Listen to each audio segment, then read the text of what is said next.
to the Top 5 Sports NBA podcast. We are at episode 6.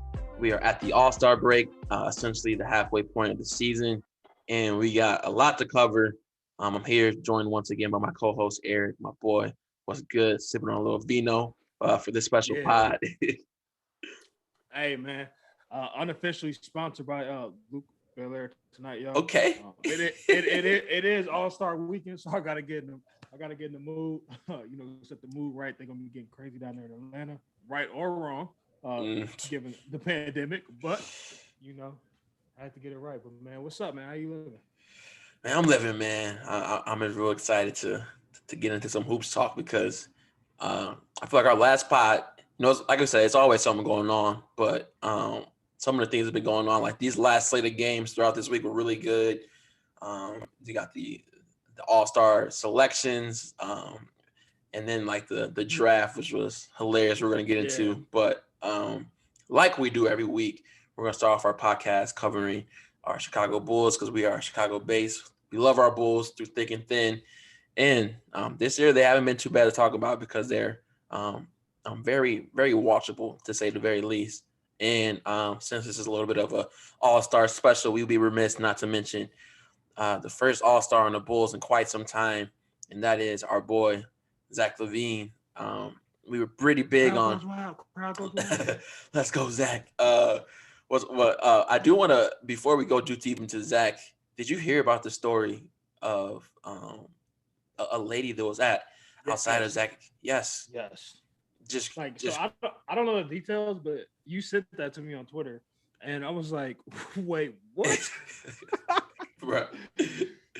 So at first I was like, don't tell me, because obviously he's engaged now and he's been in a long time relationship with his high school sweetheart. I'm like, man, don't tell me. Like when I first popped it up, I'm like, I saw a lady. I'm like, man, don't tell me Zach was just doing something. Yeah. Idiot. I'm like, man, he's in his moment. And then when I saw it was like a stalker, I'm like, oh shit, this nigga turned. Damn. Some weird. Not expecting that. Some very weird shit. But 2021, it's just continuing more of the bizarre. Nothing surprises me these days. But our boy Zach, I'm pretty sure he's leading the NBA in most games with 35 plus points. He's been the reason why really the Bulls are where they are right now, which is basically in the thick of the playoff race. And I think I mentioned this last week or last time I recorded. He's really a perfect guy for the All-Star game because he has the balance of being a good shooter, really good fluid scorer, but I'm sure we'll see a few fast break. He's gonna throw some nasty dunks down. So I'm really happy that he's an All-Star. Eric, if you want to take over, give your thoughts about our boy. Yeah, man. So I'm super pumped for Zach. I think last year when it was in Chicago, if our record for the Bulls were a little bit better, he definitely should have been on there. So he was having a great season last season too. But he's really elevated his game and made it to a point where, the NBA coaches, players, no one could deny what Zach's doing. Media, it's undeniable right now. The Bulls are in the 9th spot, 16 and 18, just in the thick of things, right? It's been a lot of fluctuation. I think we were 6th last week, lost 2 games, dropped down. So teams have been going back and forth. So, I'm happy for Zach. When you're a big-time player making big-time plays, I guess that's why people show up to your house unannounced. So, man, I'm pumped for him, man. Zach is like a really good guy. And, I've been on the record on our pod saying that the Bulls need to trade him. And it's only because out of fear of us losing him for walking. But I can confidently say now, I am willing to take that risk. We just need to do whatever we can to make sure that he stays, right? I didn't want Zach to go anywhere, but I hate when people just walk and you're not going to get anything for him. Like, what we're doing right now, hopefully we can attract some free agents because Zach is really looking like somebody, on a contender. He can be the number 2 option, sometimes slide over to that 1 scenario. He is seeing doubles, triple teams every night, just playing out of his mind right now. And I think he's being a leader too, bro. Even when he's not scoring, he's doing stuff to impact the game. I love it. Yeah. I've gotten to watch a good amount of post-game interviews with Zach. And I like that leadership aspect of it. You can tell it's something that's been elevated. Him and Billy Diamond have a really good relationship, and like you said, man, you could not deny him this year. You really couldn't, especially when you put in the efficiency. Like I'm so surprised every time I look at the box score. I'm like, he's shooting 57% from the field. You know what I mean? Like over 40% from three, like virtually every single game. And I'm pretty sure he's gonna get that 50-40. It's gonna be tough to get that 90 on the free throw, but regardless, the point is like he's not just throwing up bullshit. Like he's scoring at a high level.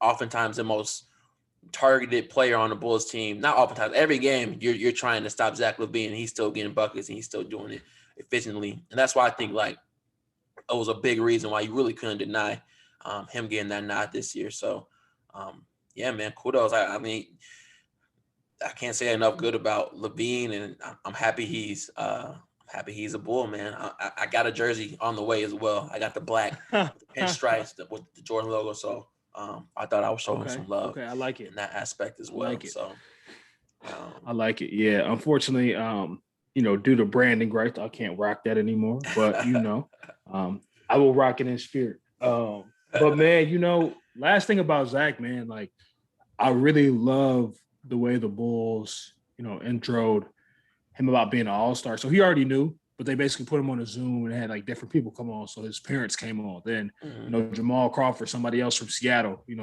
Zach's a Seattle kid. Seattle guy came up there.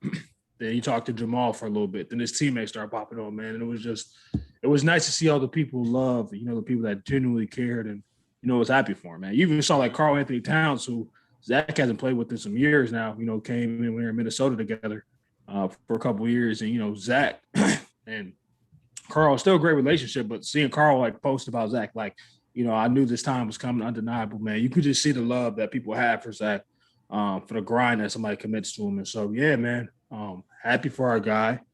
I can't wait to see what he does. I think he's got a lot of things in this package, man. Like you said, for the All-Star game. Like if you saw the dunk before the game that he did, he bounced it, caught it between his legs. Yeah, some slight. After being on all the smoke, saying he didn't have anything left, and then just lay up line, real you know what I'm saying? You're lying. Yeah, so nice, man. But then on a transition on a somber note, I know we both want to talk about this, man. I was not even though the game's not being played, I was not happy when the Rising Stars list came out and I did not see Patrick Williams or Kobe White. More specifically, Patrick, just because he's rookie, been playing well. It was just like, I know the game's not being played, but really we're gonna put Zion on this list? Because I mean, there's bonuses and things that they get from this, and it's like, all right, Zion's supposed to be in the All-Star game. Like, come on now, know. So, yeah, I don't know how you felt about it, but yeah, I was not happy when I saw that. Just didn't make any sense to me. Yeah, that's the part that bothers me at least, is that if this game was being played, I can understand just from the marketability standpoint, like not using Kobe and Pat. Pat's like a very low-key guy. Obviously his production has been great this year. There's other guys in the league that you can say are more exciting. And you look at this list, It's a lot of like super, like LaMelo, Anthony Edwards, Ja, MPJ, all those guys are like super exciting, like more marketable players in a sense. But since it wasn't being played, it kind of turned me off a little bit. They're giving these like Zion these nods and I mean I can almost offer Tyler Hero, but I understand why he's on there too. But yeah, just weird. You would think they're kind of selecting from the best of the bunch from the rookie class. And that's why, in a sense, I almost missed when it was just rookie and sophomore. But I understand the U.S. versus the world kind of showing how global the game has gotten. But exactly, yeah. And to your point, man, like I'm not gonna knock it, like, because there's one thing that people can say is like, all right, if somebody needs to be on, like, who's coming off? Like, I look at this list of the USA roster, like, you got LaMelo Ball, Anthony Edwards, Tyrese Halliburton, Hero, my adopted white son, DeAndre Hunter, Keldon Johnson, John Morant, MPJ, Zion, Wiseman. It's like, who the fuck do you take off? So I don't know. Yeah. It was just like, damn, can we make another spot for my boy? Like, you know what I'm saying? right. You necessarily got to take somebody off, but let's just, so I think obviously he'll be there next year, and hopefully he continues to grow and has a chance. Him and Kobe both, but Right. yeah, it was just it was a bit somber when I saw that. I'm like, man, Right. like, Right. Pat's been playing well, especially after the game that he had last game. Mm-hmm. He's just been doing a lot of great things, on both ends of the floor.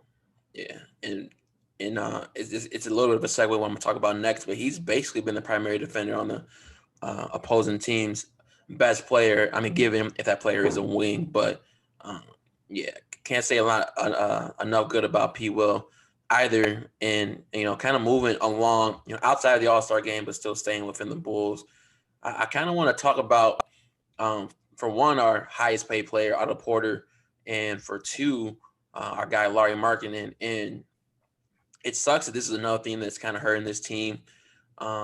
So Laurie has missed the last 13 games, which is crazy to even say, and Otto has missed the last 15 games, and it's unfortunate because this has been reoccurring themes with both of these players throughout the last couple of years, and it's kind of making me wonder.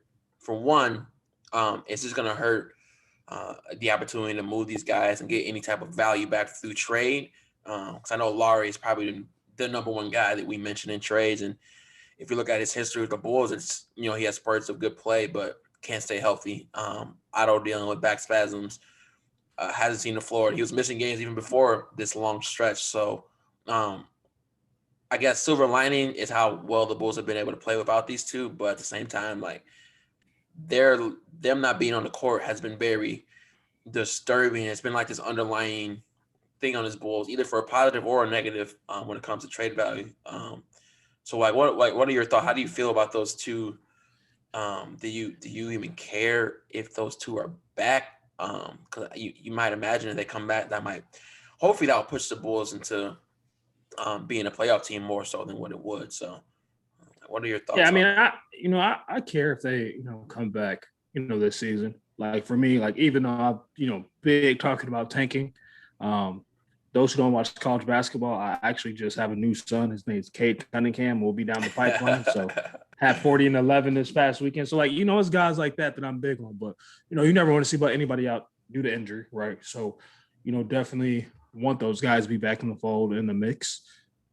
Honestly, though, I will say the Bulls have played better, without those two, right? Which has been surprising. And I think Otto was playing extremely well when he was there. He was in the mix, but it's allowed Pat Williams to really develop Mm-hmm. and accelerate, right?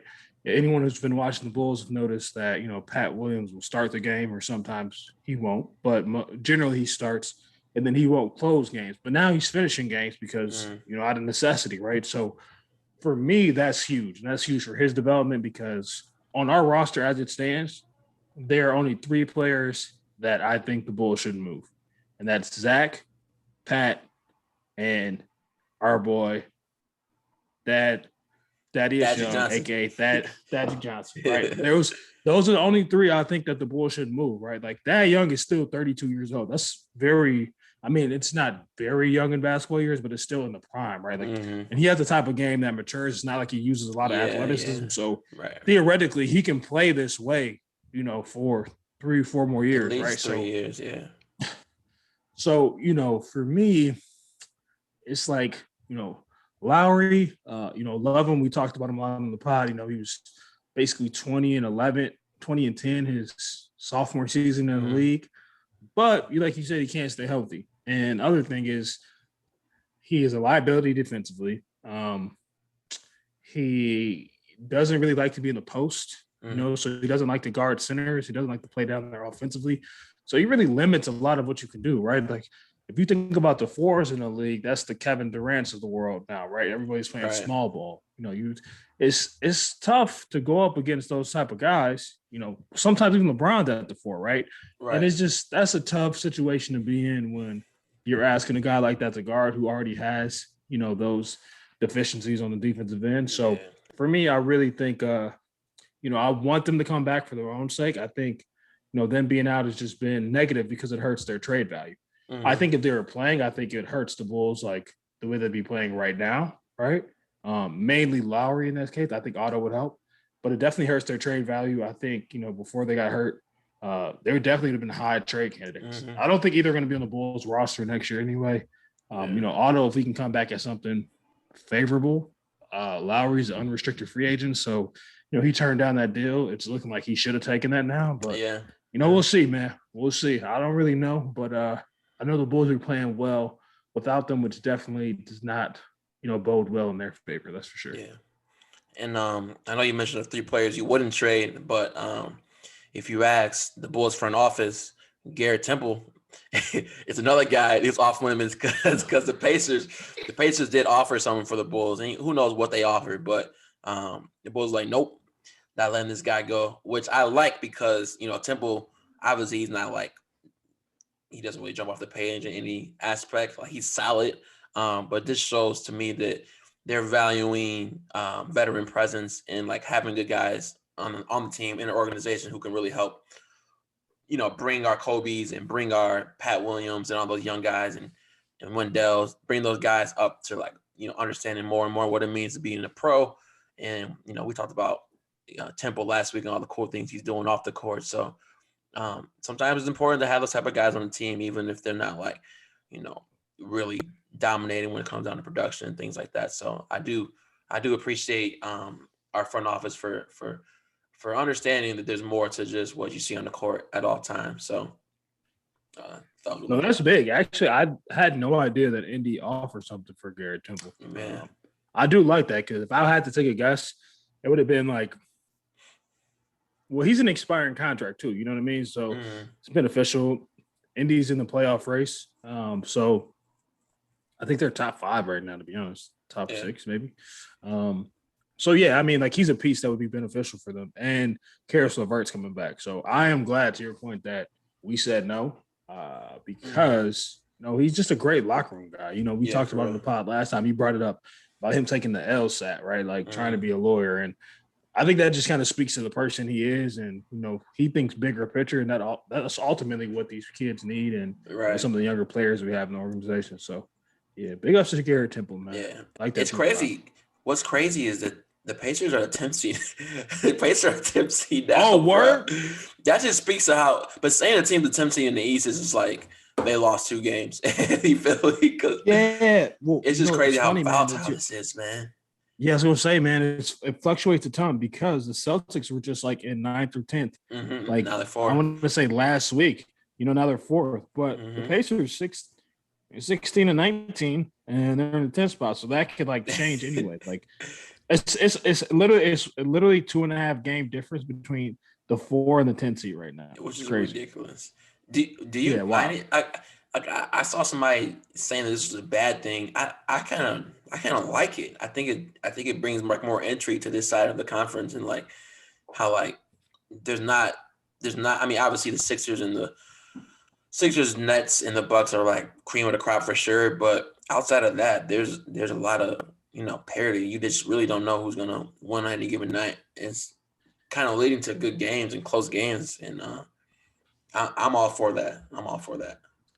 Yeah, I like it. I mean, I think it's a little different, right? Like, you had times in the East and in previous years. I think the early 2000s, mid 2000s, around that time frame, where you just had teams in the East that were in the 7th seed, 8th seed, 10 games under 500, things like that. Right. These teams are close to 500. It's just it speaks to any given night, when they're playing people in their conference who they see the most versus, the Western Conference are only playing twice a year. Any given night, somebody can be beat, right? Yeah. So absolutely. For me, it just keeps it interesting, keeps it fresh, right? Fuck, the Bulls were the 6th seed 4 days ago. right. So it's just as a fan, it just keeps you engaged. The casual fans, that's interesting to them because everyone likes the storylines. So it's exciting to see for sure. I don't think it's a bad thing. I don't know why anyone would think that's negative. It just keeps things fresh. All right. So that's all we got as far as our Bulls go. And now we're going to move on to our next segment, which is 5 things since the last time we recorded we either liked or didn't like. This week, Eric's on you. Take the lead. What we got? First thing for I like the Blake Griffin buyout. I was a big fan of this because I like when organizations do the right thing, right? They sat Blake down, made sure that he didn't get hurt, didn't derail it, and said, "Hey, obviously, it's going to be a hole in the budget." He ended up giving back 13.3 million on his contract, but they're like, "Hey, we're going to pay the rest of this just upfront, lump sum. Maybe stretch it out, and we're going to allow you to go to a different team." Right? Blake is 31 years old, and 2 years ago, he was averaging 24 and a half, 7.5 rebounds, 5 assists, and was an all-star for the Pistons. And he's had some injuries the last couple of seasons. So for me, this is huge, man. Allowing a guy to really get a chance to, you know, chase for a ring. And he's still got some valuable years. He may not be the Lob City Blake Griffin. Crazy stat. He hasn't dunked since 2019, which is crazy. Crazy. If you didn't know that. It doesn't even make sense. He hasn't. But Yeah, it doesn't. it doesn't make Between his sense. injuries and between the injuries and Corona, it's kind of crazy how it worked out, but that's the case. Mhm. And so, I'm glad the Pistons did right by him and allowing him go. It looks like he's going to be headed to Brooklyn. That's the word on the street, which I think is a good fit for him. And so, yeah, I'm excited. I'm excited for Blake, man. So I really like that. I love an organization to actually do right by these players and do the right thing. Yeah, especially since essentially that's what they did with Derrick Rose, even though they ended up, it was a trade, if I'm not mistaken. Same concept, though. I'm pretty sure Rose talked to Dwayne Casey, if I'm not, correct me if I'm wrong. Yes. And it was just like, that's Dwayne Casey. It's like I only got so many years left from this NBA bot. So like, I would appreciate if you move me to a contender. And I guess it was a little questionable if the Knicks really were a contender, but it's looking like that's working out.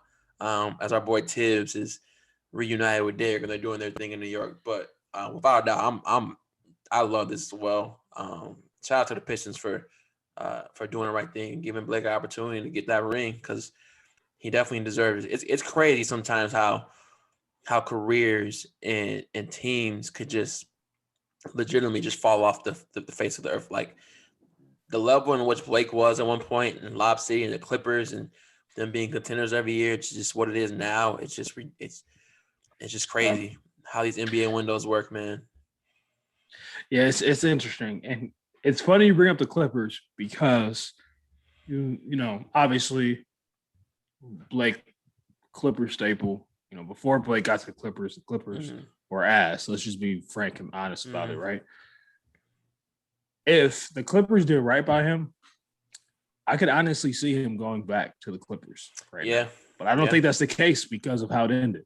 The Clippers have a need that he could fill. Right now they're not that big. They have, Marcus Morris playing the 4 coming off the bench. Kawhi and Paul George play together, but Blake would give him another dimension, being able to go Blake, Ibaka, Pat Bev, and then Kawhi and PG. Like, that's a nice little lineup, man. So it's a bummer that it ended that way. This is why, never want to burn that bridge. Never burn bridges, yeah.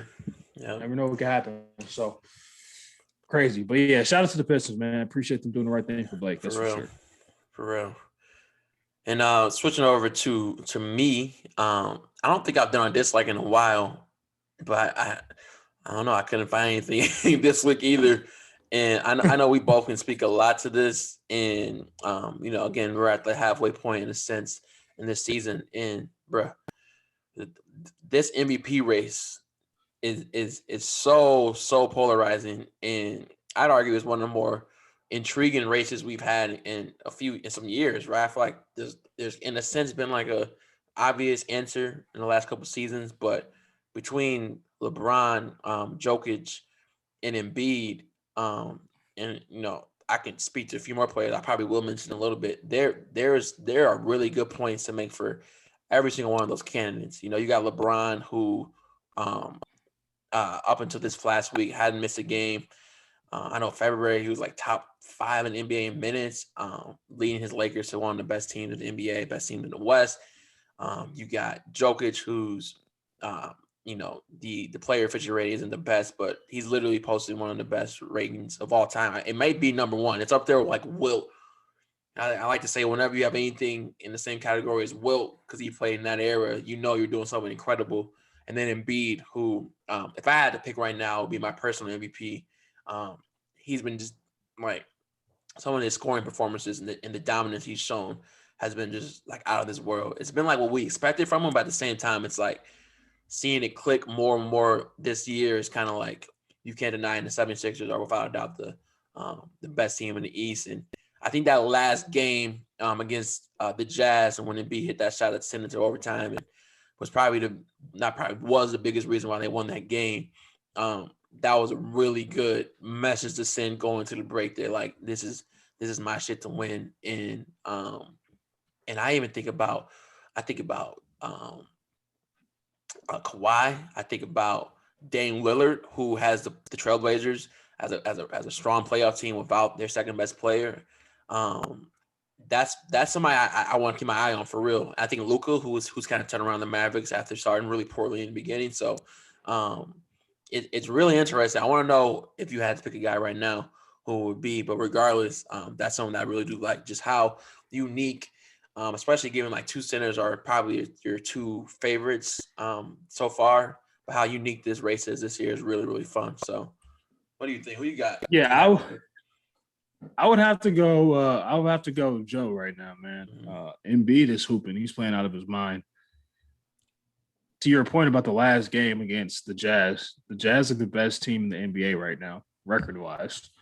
And to have that game against them, Rudy Gobert, Rudy G, who's a two-time, defensive player of the year, and to put up 40 and 19 and then hit that buzzer-beating shot to send us to OT, that's a statement, especially when, Embiid, some people may know this, some don't. There were people who questioned when Embiid missed the first game against the Jazz. They wondered, the question was he basically scared? That's what they're alluding to, And so Embiid had a response like, yeah, it looked like I was scared tonight. Basically insinuating, you shut your ass up, right? So I'd have to go with Joe, but I do like my dark horse, man. I picked him at the beginning of the season.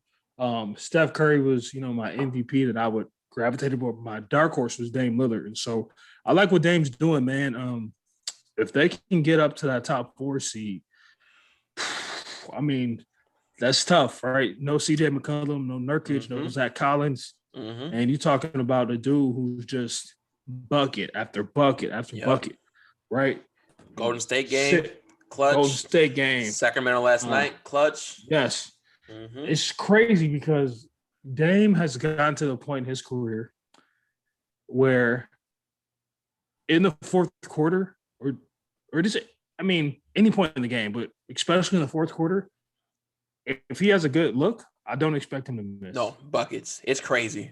Like it doesn't matter where he. It doesn't matter than anybody else in the NBA. Yeah, more so. I feel like more so than anybody else in the league. If it's late, I want Dame taking a shot right now. I'm sorry. Maybe your son KD in Brooklyn, just because he can get his shot no matter what. But yeah, I like Dame. I like Dame more than anybody else in the league right now.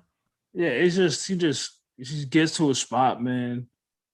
As soon as he crosses over half court, he's in range, and he's just that motherfucker just tapping his wrist every second, man. Bro. It's always timely, and it's up a variety of things too. Pick and roll, coming off down screens. I don't know, man. I love Dame. I can't say enough good things about him, but yeah, I'll have to go with Joe. But I do think Dame is still my dark horse to sneak it out. Yeah, I think in terms of storyline, for sure. I don't see anybody overcoming Joel Embiid. LeBron had a great chance with AD out, but the Lakers went on that. Yeah, they lost 4 or 5 in a row. Yeah. So, you need those games that really stand out. So right. Yeah, that's another thing too. I don't think LeBron has. Like it. Yeah, I don't think LeBron has like that. That was 40 and 20. He that game, 50 point. Yeah, Joel dropped 50 on the Bulls. Had window. Right. Yeah, he hasn't had those games. Not to say he's not playing well, because he is. Right. You just need those statement games. Like last season, people were upset with him not getting it over Giannis.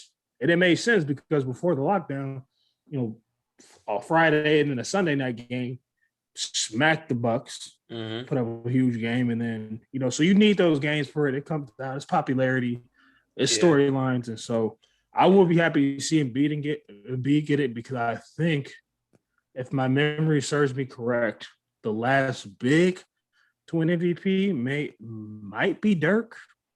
I don't know. I could be guessing. Yeah, I I don't know mean, any other. I don't know any other big that is a 4 or 5 that has won the MVP I'm t- anytime soon. yeah, it has Dirk or maybe Tim Duncan.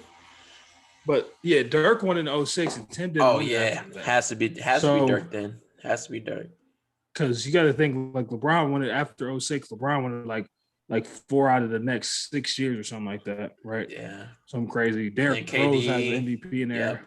D Rose. KB, I think it is Dirk. I think it is Dirk. It's crazy. so Westbrook, Harden, 20, Mhm. Steph Curry, like 2010, like the 2010 decade was dominated by guards and wings. Yeah. So Yeah. it's just, that would be exciting to see a true, front court player get that. Mm-hmm. So I think it's on me now, huh? Yep. It is on me. It is on you. So bring some negativity tonight. A dislike that we have, or I should say, I think you. It's we. It's a we. Too. It's a we. Yeah. It's so. Before I get into this, let me caveat. As a player, I always was on the good side of officials. I'm just my personality. I just get along with a lot of people, man. I've never was raised to, be too high and low. I've only got one technical foul in my life, and it was because of refs. And he said I was using profanity, and I wasn't. And then after that, I cussed him out. I'm like, if I get this tech, I might as well take this shit now, right? Might as well earn it. You already gave me this shit. I didn't deserve it. So, but the officiating this season, man, has been horrendous. Yeah. Specifically when it comes to technical fouls. And I cannot wrap my head around it. I don't know if it's because fans are not in the game. So, referees are hearing more that they would not hear, right? So they're picking up some of those sound bites that if it was a loud gym, you probably wouldn't hear somebody who's 10, 15 feet away from you on the court. I don't know if it's just, obviously I think refs are reffing in masks, if I'm not mistaken. I could be wrong. I think they are. Some are. I know I've seen some in them. Yes. I don't know what it is. I just think maybe it's just a low tolerance right now, everything going on, but it's horrendous, man. I think about JJ Redick. JJ got a technical foul for passing the ref a ball. Yep. It didn't throw it at him, didn't do anything malicious. He looked where the ref was at. There was a player in his way. So, he spins the ball to referees all the time. You can go back and look at his document. So he just spins the ball to the referee. The referee happened to be making this call at the same time, gave JJ a tech.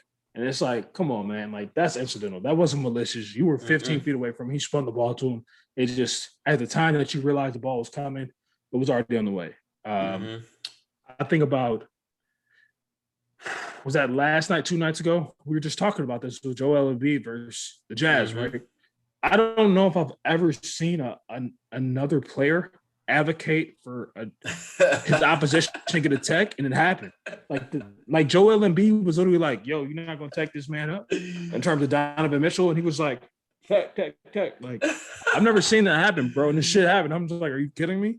Right? Crazy as hell. So he's such a troll. He is a troll. It's funny as hell, but it was just like the ref is like, why did you honor? Like, you weren't going to call that beforehand. Right. And so, Donovan Mitchell and Rudy Gobert ended up getting fined, of course, because they had comments after the game, but it's like they were valid. It's getting ridiculous. Like, the NBA needs to step in. Nobody wants to see that, Yeah. It's ridiculous. I don't get it. And, referees, I tell people, have one of the hardest jobs, not just in sports, but just in general. It's a thankless job. Like, regardless of NBA referees get paid a lot of money, college referees, you go into a stadium, it's an opposing. If you make the wrong call, you're getting fucking booed. You make the right call, you're getting booed, right? It just, the shit, it doesn't matter, man. Yeah, so it's tough for them. Like, I get it. Lose. But like, but right now it's just like, I'm just like, okay. Like, I give you the benefit of the doubt more times than not, but at this point, like, let's just go about this the right way. You know what I mean? Yeah. For me, the biggest thing in refereeing, the number one thing for me is being consistent. I think if you're calling a game tight, continue to call it tight. If you're letting things go, continue to let things go. But when it comes down to the technicals, I am right there with you. The other day, Montrezl Harrell got a technical for screaming and one. Oh, you're right. I forgot about that. Like that's like embedded into every human being who's played basketball at maybe a middle school level. You scream and one when you get an and one, Yeah. man. It's like, Yeah. why are we being Whether you touched got from fouled this? or not, you screaming that shit. You just gotta You let it be screaming and known. one, and it's just like, and then even beyond that, I've seen this multiple times throughout the past few seasons where like say like somebody drives baseline and dunks on somebody. If they stare down the person they dunked on, it's a technical foul. And I'm just like, why?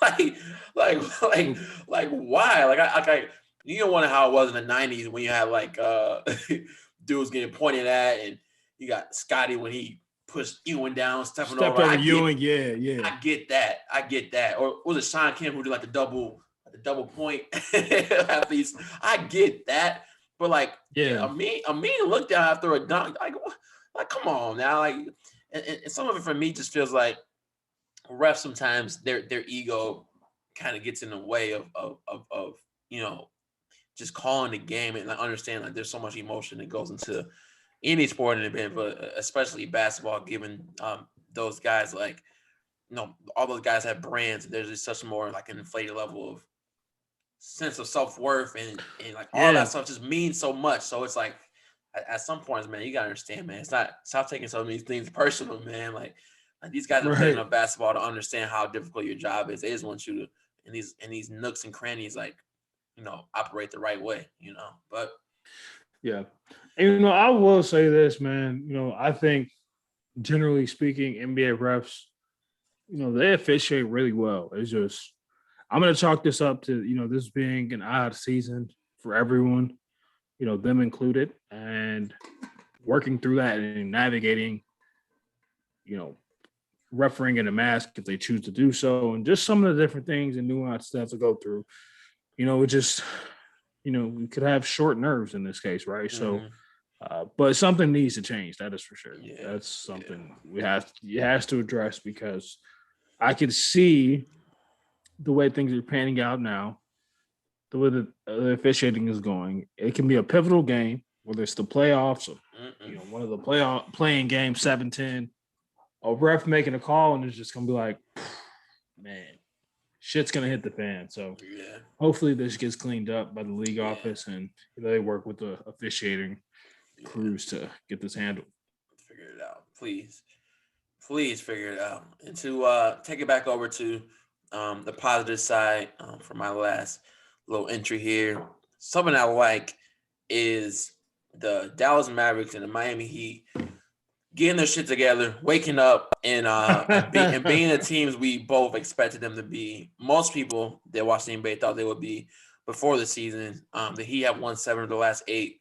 The Mavericks have won 9 of their last 11. And something, especially when we talk about the Heat, something that bothered me a lot is that a lot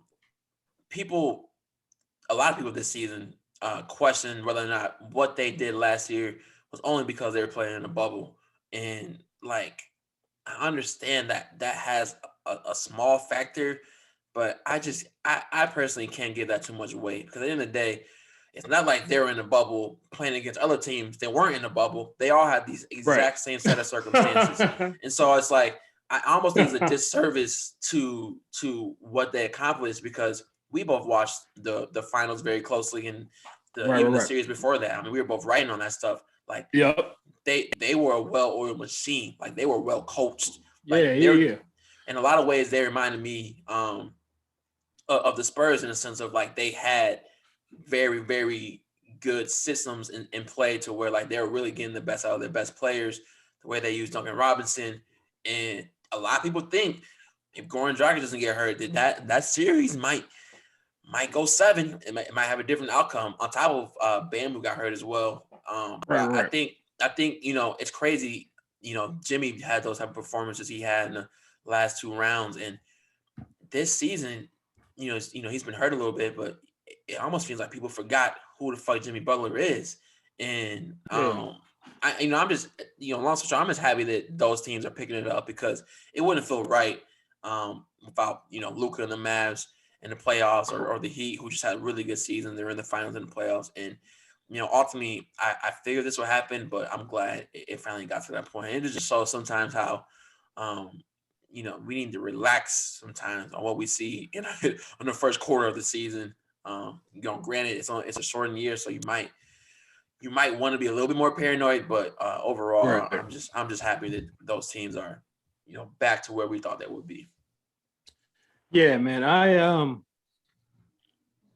I will say I was more surprised by the Heat than I was the Mavs.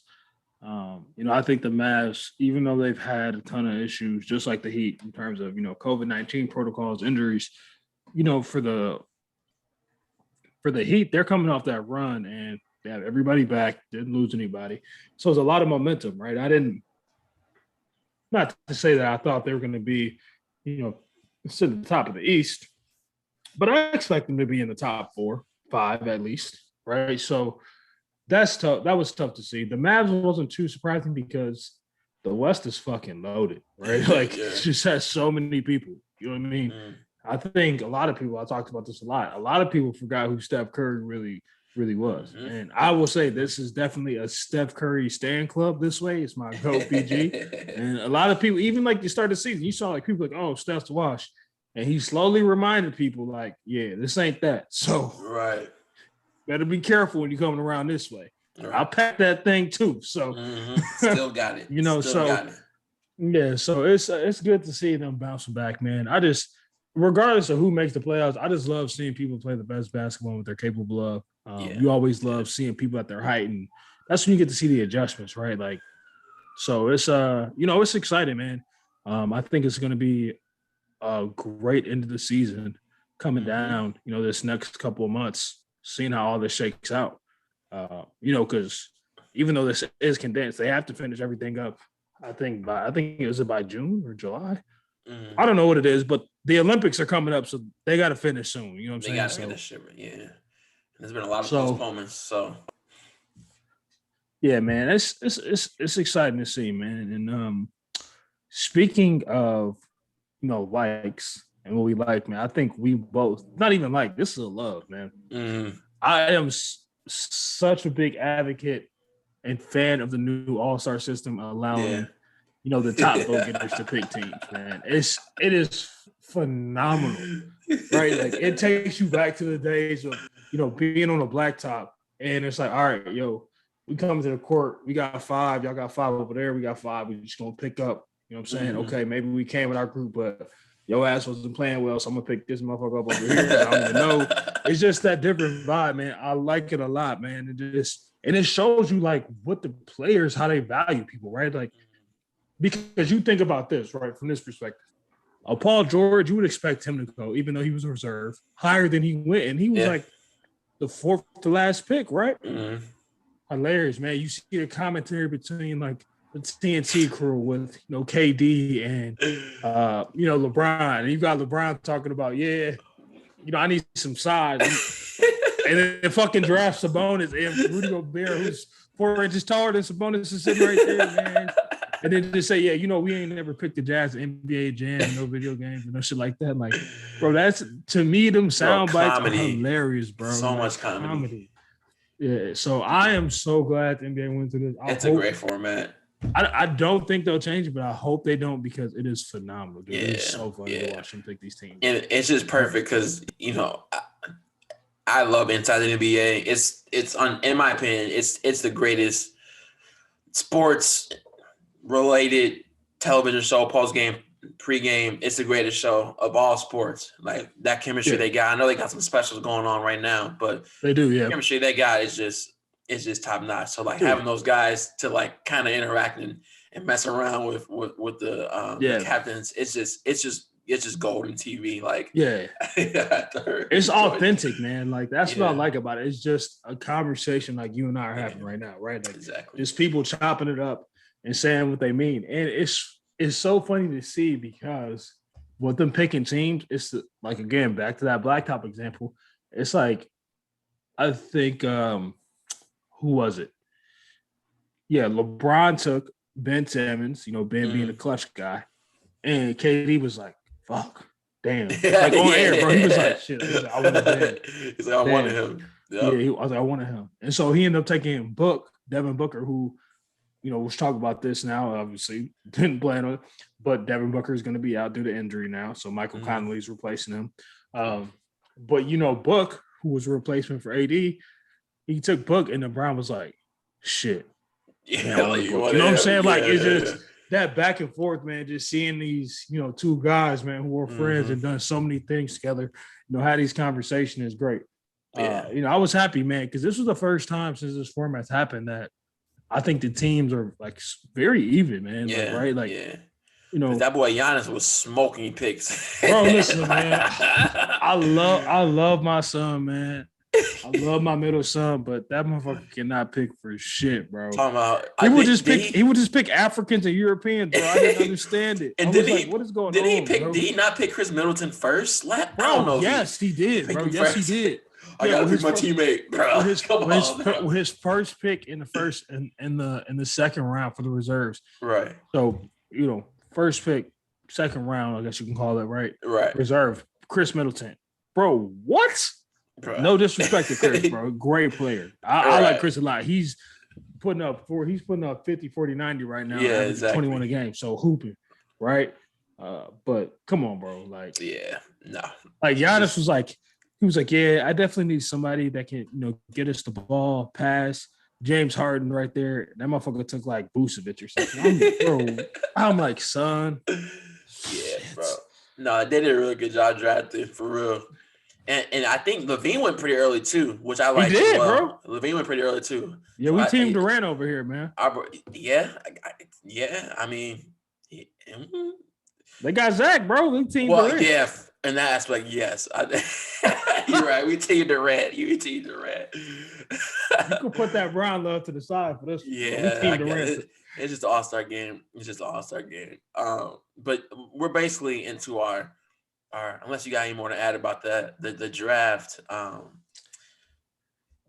We're in our all-star section. So we usually have our what the in a sense that's kind of being taken over by the all-star weekend because that's what we got going on Sunday. It's a one day. We got our skills count, we got 3-point, and then we got our dunk contest, and then the game will be after that.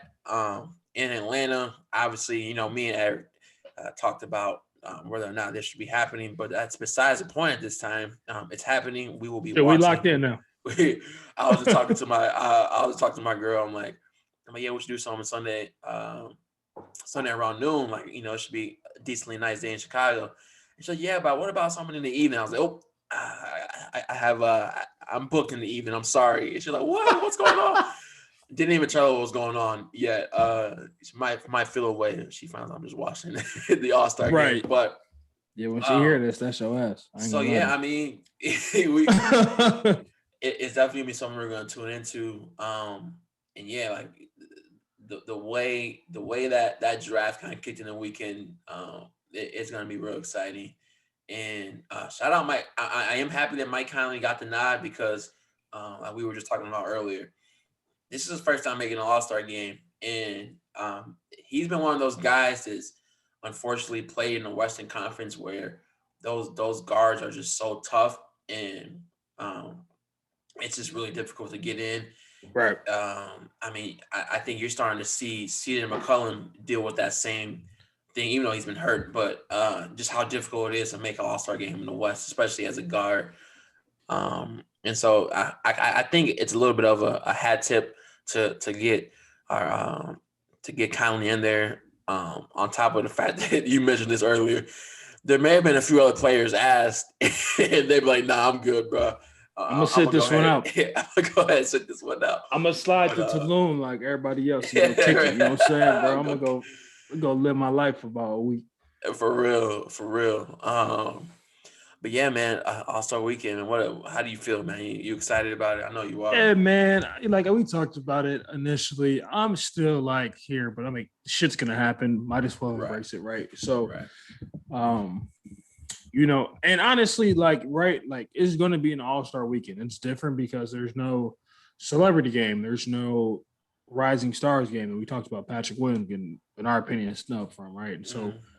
no Saturday night, right? Everything's happening on that Sunday. So 3-point competition, skills, dunk competition at halftime, right? So all these different things, different. But what is nice, like, man, and I'm loving that they're doing this because they're making the players go down there. They're still committing, I think it's like 4 or 5 million to HBCUs and Mm-hmm. things that, and piggybacking on that, LeBron just came out with his partnerships going to deck out FAMU, down in Florida, Tallahassee. Mm-hmm. Shout out to Rattlers. So yeah, man, I'm excited about it. And again, it's in Atlanta, so if you go to All-Star Weekend, that shit's gonna be All-Star Weekend, like Yeah, not condensed. COVID does not exist in Atlanta, let me tell it's you. not. So yeah, man, KOD, wherever you want to be at, be in the mix because the stars will be out. Yeah, it will be. So I'm excited, man. And hopefully, to be honest, like jokes aside, hopefully this gives a chance for some of the players to just decompress a little bit, man. Yeah. Hopefully, obviously, again, they're staying safe, making sure they're okay. But hopefully, this time off can just give them some feeling of like decompress. Because I know a lot of people, we talked about LeBron, other people, they were not happy about it, rightfully so, just like we were saying. Yeah. But hopefully, they can get back and like, you know what? At least this is some sort of normalcy for us. And we can really appreciate this and, just have some time to kick it with some of their friends in the league. Right. Yeah. All right. So I'm sorry, but I'm just thinking about, I have this thought about whether or not you think certain players in the league have gotten vaccines. This is so kind of off the rail, but for sure they have. Yeah, I'm pretty sure they're. I know average motherfuckers who got vaccines. So you're right. Healthy as shit. Like it's like a shoe drop right now. So if y'all, pivot.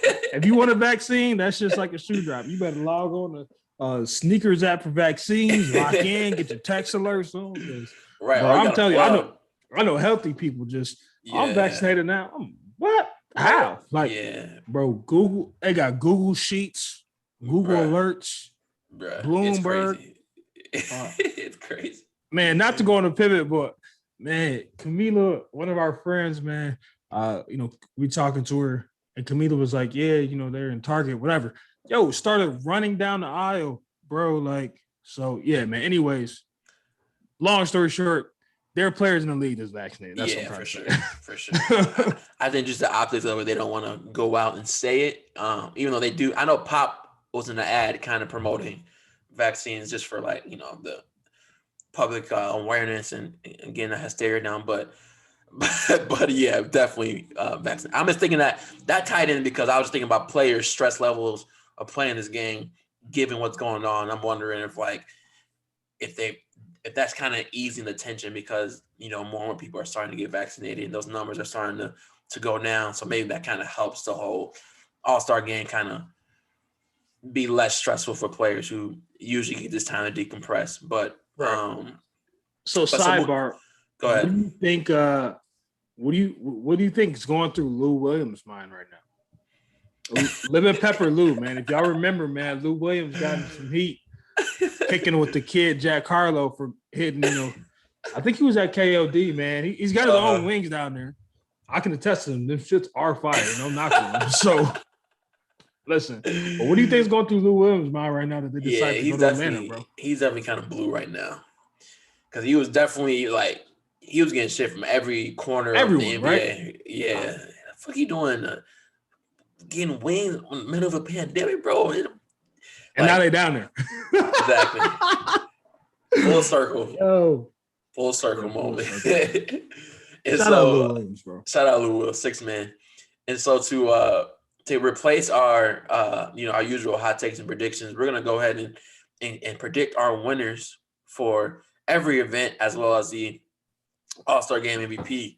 And I think we can both speak to seeing those dunk contest competitors and being a little let down, maybe just a little bit. But I guess we'll start here. And so, I'm familiar with all three of these players. I know Simon's actually a pretty solid player for the Blazers. I watched a few games where he's made some big buckets. Obi Toppin's been dealing with injuries, and he's been showing flashes in New York as well. And here's the thing about Cassius Stanley, right? Because I've kind of been following him since he's been in Yeah, high shorty. school, right? What's crazy about him is that when Zion was in at Duke and athletic freak breaking records, Cassius Stanley actually had a higher vertical leap than Zion Williamson, right? And I remember seeing that and being like, "Ooh, like if you're more bouncier than Zion, you got to be doing some freaky shit." So he Yeah. he he might be the dark horse. I don't know much about how he's been performing on the court. I don't think Right. he plays much, but given that you say you got more bounce than Zion, that was like a younger Zion who was still like in he's still crazy, but even then I do he was like stupid athletic. So Yeah. Cassius Stanley dark horse, and for that's to me I'm just gonna pick him because the contest, like we said, is a little but Cassius Stanley dark Yeah. horse, he's gonna surprise you guys. He's probably gonna jump from the free throw line. Hopefully he's a 1 foot dunker. But yeah, that's what I So got. Cash is actually not even a dark horse for me. He's like the favorite You by think far. so? Yeah. Oh, 100%. Cassius Stanley has bounce. Yeah. Like there are people who can dunk, they can jump high, and then there's bounce, and that's where he's at. I mean, I've been watching Cassius for a long time. Coached against him a few times. Like, dude, as a ninth grader, when he was in California, he was at Crossroads at the time before he went to Sierra Canyon. Like on the break, that man went a reverse between the legs, under his legs, off 1 foot, dunked that bitch in a game. 14 years old. Like you go look at his highlights when he's in high school at Duke. Like he's a 1 foot jumper, 6'5", 6'6". That's a good height. And like you know what I mean. Like those dunks are gonna look. Like I think, man, he's got some shit up his sleeve that I think we'll be surprised by. He came out and said that, the dunks that he has haven't been done before. I find that hard to believe just because, like, what could you do? But then again, Aaron Gordon. Yeah, when he went off against Zach, which I think, Aaron deserved it. I'll say that. I love Zach. Probably. I was like, Aaron did some dunks that we'd never seen before, man. Yeah. Got creative. So you never know, right? Like, but yeah, that's actually my favorite. Simons would actually be my dark horse because Simons is low. He's 6'4", low key bouncy, man. He named after Penny Hardaway too, like you know what I'm saying, Anthony. Like, yeah, I'm so like maybe. I guess in the sense the dark horse came from the notability. I mean, have you followed, for sure. If you followed prep basketball a little bit, you Cassius Stanley's a familiar name, but as far as like making noise in the NBA, those two players have been doing a little bit more. But yeah, for sure. For sure. Yeah. But yeah, so we both got our boy Anthony. Oh, I'm sorry, Cassius Stanley to win it. So moving on to our next event, which is a 3-point competition, we got Mike Conley, who's also replacing Devin Booker in a 3-point competition. You got JB, Jaylen Brown, Steph Curry, Zach LaVine, Donovan Mitchell, and Jason Tatum. I'm picking Zach LaVine just because I do not want to be on the wrong side of rooting for our hometown guy. That's my pick. Locking it in. Shoots over 40%. Shoots a lot of threes too. Who you got? So, I mean, honestly, I don't want to be boring, but that is also my pick. Dude, just the hometown kid, man. Like, well, I'm not gonna go against the grain here. Why not? For the sake of switching it up, even though Zach is my true pick to win this, who I'm gonna be rooting for, I'm gonna go with my youngest son, man. I'm gonna go with Jason Tatum, man.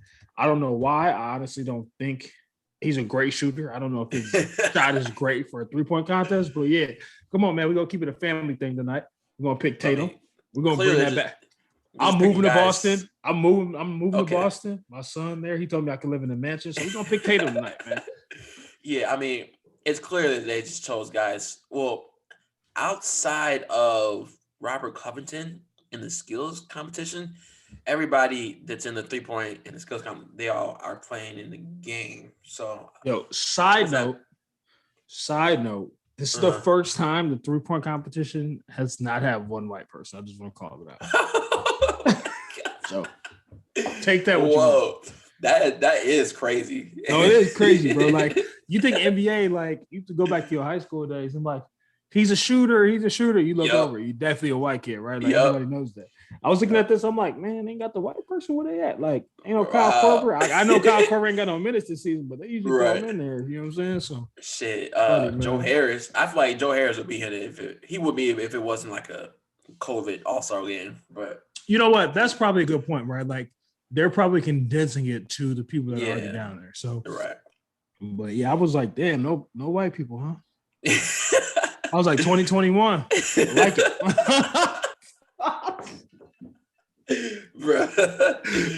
Bruh, that's crazy though.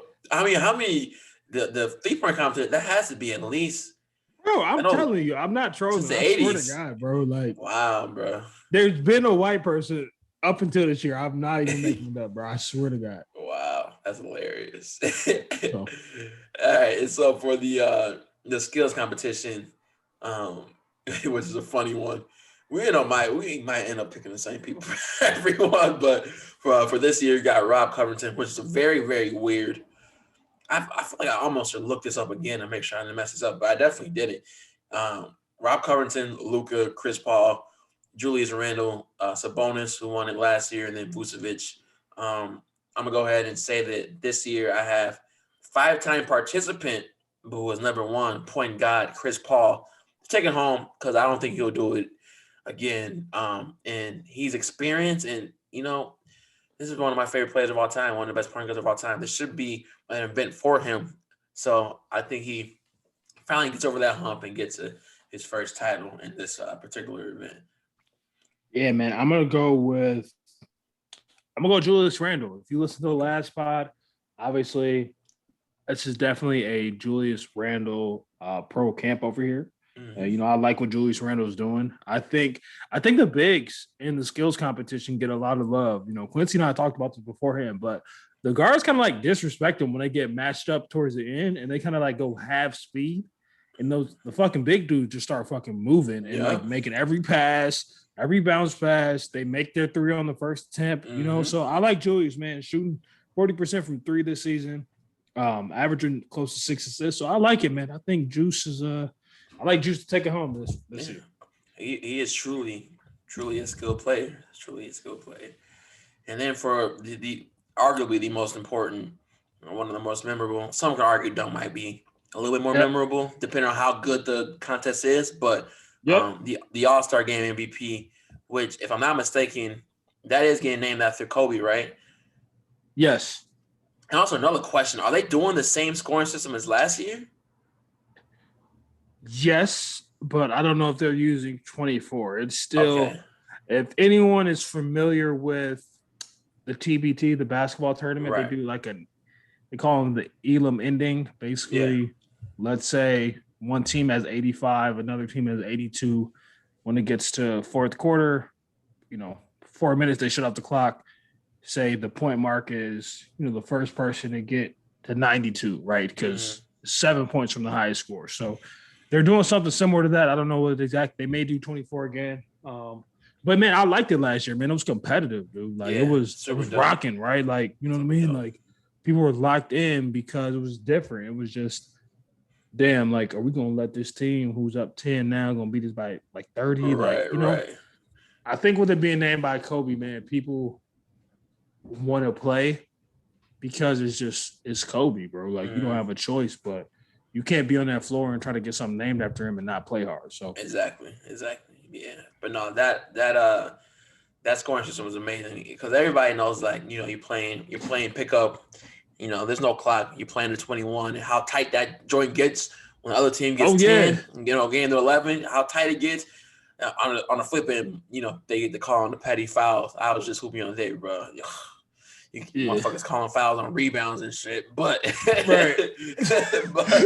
call it over the back and shit. Yeah, bro, he pushed me, bro. Like, come on, illegal screen, nah. We go, like, yeah, bro. But like last year was really really fun, and hopefully it's the same thing. But as far as predictions, Zach LaVine. Zach LaVine. Oh, okay. All-Star Game MVP. And hear me out. I think the first timers have the advantage in the sense that they're gonna. It's Zach LaVine, especially he's 25 years old. Some of these old guys who've been in an All-Star game a lot are gonna be like, okay, man, like, this is another All-Star game. I've done it. Especially Right. LeBron. He might be telling the coach like, I'm good for just 20 minutes. You know what I'm saying? I'm not trying to really exert myself too much. Right. Zach can kind of come in there, and depending on how hot he starts, it can make a Yep. big difference in him being in maybe in the closing lineup. But Yep. I like Zach. He's gonna give us some highlighting dunks. He's gonna wow the crowd, however big that is, and that's my pick, Zach LaVine. Yeah, dude. I'm gonna go with Giannis here. Keep it in the family because I picked my youngest son, so I'm gonna pick my middle son. I'm gonna pick Giannis, man. Giannis just plays hard, bro. Like regardless of where Giannis at, like the motherfucker is gonna play, like trying to run through a brick wall. And he could have won a couple All-Star game MVPs right now, but my son, like picking teams is just not his forte, right? He's not good at it.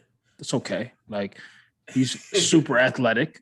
He's got other things going for him. Mm-hmm. He just got paid $250 million. So yeah, big bag. Bucket, right? So, but yeah, man, Giannis plays hard. And he's playing with LeBron. So like LeBron and Steph Curry and Jokic are gonna have lob after lob after lob for that man. So I think it's gonna be him, man, because I think that even though we're Team Durant, I wouldn't be surprised if Team LeBron won. So I'm gonna pick Giannis though, but I am pulling for Team Durant. That's for sure. Yeah, I mean, I'm definitely. My pick is definitely an outside chance, outside odds. I'm probably gonna bet money on him winning because why not? I mean, I'm pretty sure the payout will be nice. So, right, fuck you, might as well. Might as well, can't hurt. But yeah, man, I could definitely see Giannis winning. Ain't nobody gonna really try to be guarding his clucking ass, sprinting up the court. Bro, he just a hype. I mean, I love him, man. He a hype though, bro. Like he's a hype. Full circle, like, you know what I'm saying? Not 100 miles per hour, just not stop moving. Like, and I mean, you can see it in his family, bro. His older brother, Thanos, whatever. Yeah. Actually, not whatever. Thanos, let's say his name correctly. I mean, he's the same way, man. He just like super ultra, like, like the type of dude that, like, in a pickup game, you like, yo, sit your ass down, bro. Like, so why are you picking me up full court in a pickup? You trying to get a contract or something, like, right? Like, so that's how Giannis is, man. So I just think it's gonna bode well for him. Yeah. All right, man. That's all we got for our little All-Star special. We're gonna have a shorter break into our next pod because we do want to discuss what went on Sunday. So expect to see us back in a few days. But yeah, that's all I got for this episode, my boy. Thank you once again. Yeah, man. I think we're all good.